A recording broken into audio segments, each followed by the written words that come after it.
Say, man, a meeting took place at the Rock Nation offices in New York City, man, and three things happened. You dig what I'm saying? Jay-Z's attorneys made clear that the allegations against him are false, that the events never happened. You dig what I'm saying?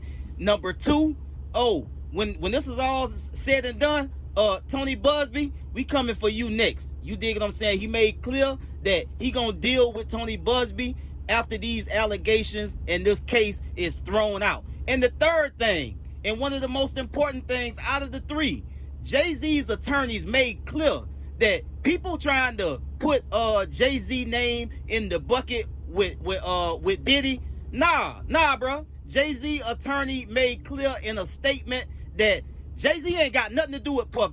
You dig what I'm saying? He ain't got nothing to do with Puff or nothing Puff got going on. They are not friends.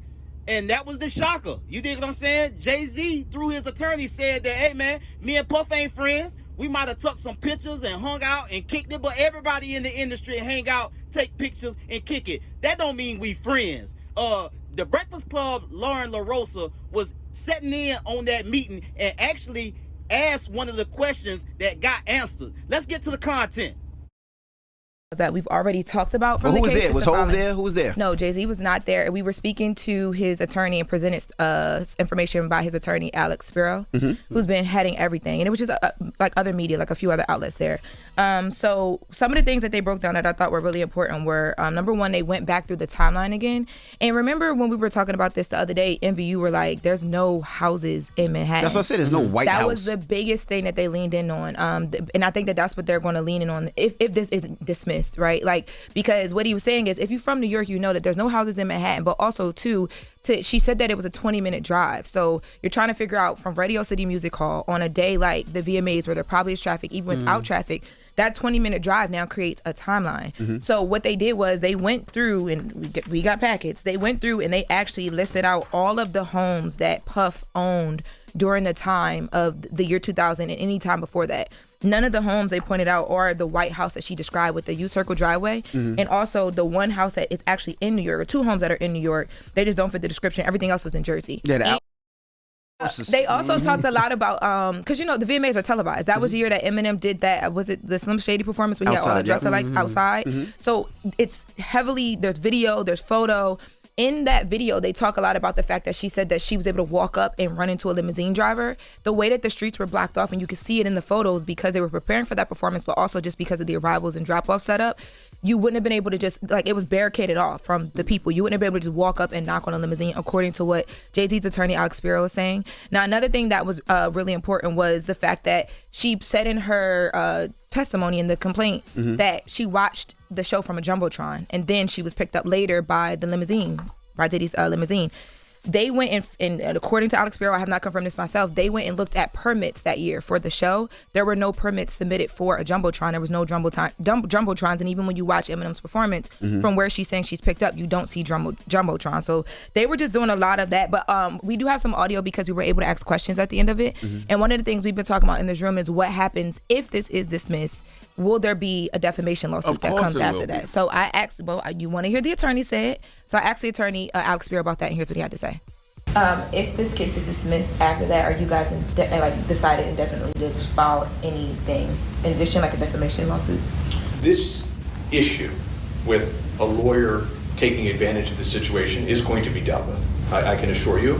And I think sort of stay tuned. I think the first thing today was to make sure that everybody understands this is not an account of inconsistencies. I wanted everybody to understand that this never happened. This is completely false.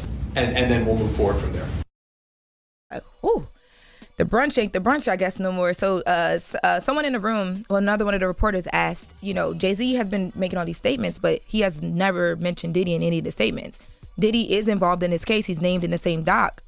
What's going on with that? Does he plan to mention Puff? Let's take a listen. I mean, Mr. Carter has nothing to do with Mr. Combs' case or Mr. Combs. They knew each other professionally for a number of years, just like in all professions. People know each other. At the music awards, they support each other. If you go to the NBA All-Star game, they support each other. That's just how professions work. There is no closer association between any of them. That's also a matter of fiction. That's all that there is. He doesn't know anything about the charges or allegations against him. He has nothing to do with that case, and there's nothing more to say. Yeah, man. So Tony Buzbee, man, you with your little hotline and got all these folk calling and slandering people's name and trying to put lawsuits on folks and extort folks. You done been warned, man. The Jay-Z's legal team has already done sent you the warning, man. You dig what I'm saying? They gonna belt their ass when this case over with. So you might need to be getting your lawyer team together, you dig what I'm saying? But you got a firm, so you know you got somebody you can tag in and tag out, cause you gonna need it, man. And the second thing that I wanted to address, man, the whole issue with Jay through his lawyer letting it be clear. Hey, man, we ain't friends. Me and Diddy, we not friends.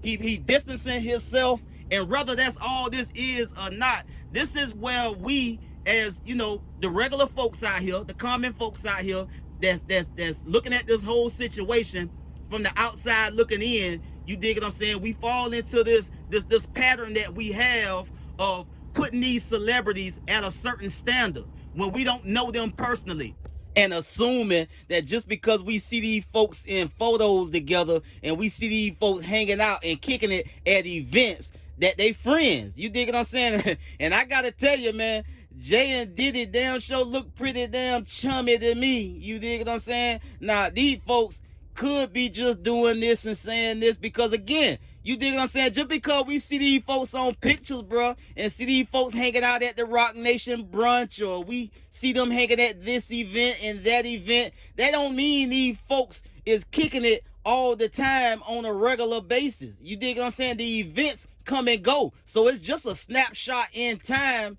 for that moment, for whatever event that is. So we look at it on the outside and say, well, shit, them niggas look like they you know, they rock tough. You dig what I'm saying? They look like they solid.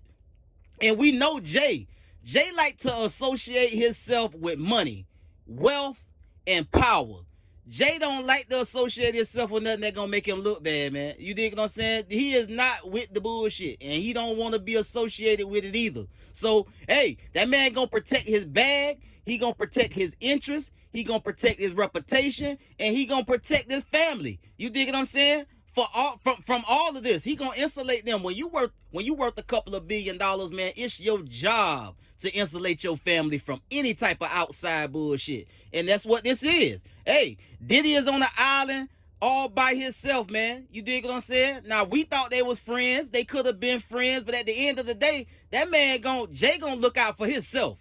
You dig what I'm saying? He gonna look out for his own self-interest. If he ain't involved in none of that, and nobody can link him or tie him to none of that, what Diddy got going on, he ain't about to say nothing. He ain't about to say nothing to try to defend him, and he ain't about to try to say nothing to associate himself with Diddy any further than what you can get on an image, man. So at the end of the day, bro, that's all it is. I get at y'all on the next one, man. Y'all tell me what y'all think. Do y'all think Jay-Z and Diddy been friends for all of these years?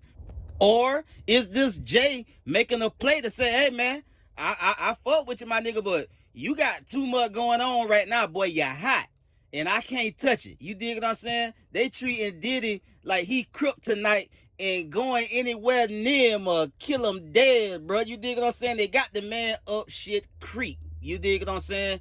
And ain't nobody coming to save him. The boy ain't got nothing but a boat in the middle of nowhere with no fuel, no pedal, no life raft, no type of evidence of life whatsoever, bro. The man like Tom Hanks in Castaway, bro. You dig what I'm saying? And it's a damn shame, if I'm being honest, because the man done spent decades partying, laughing it up, drinking it up, freaking it up with all of these different folks.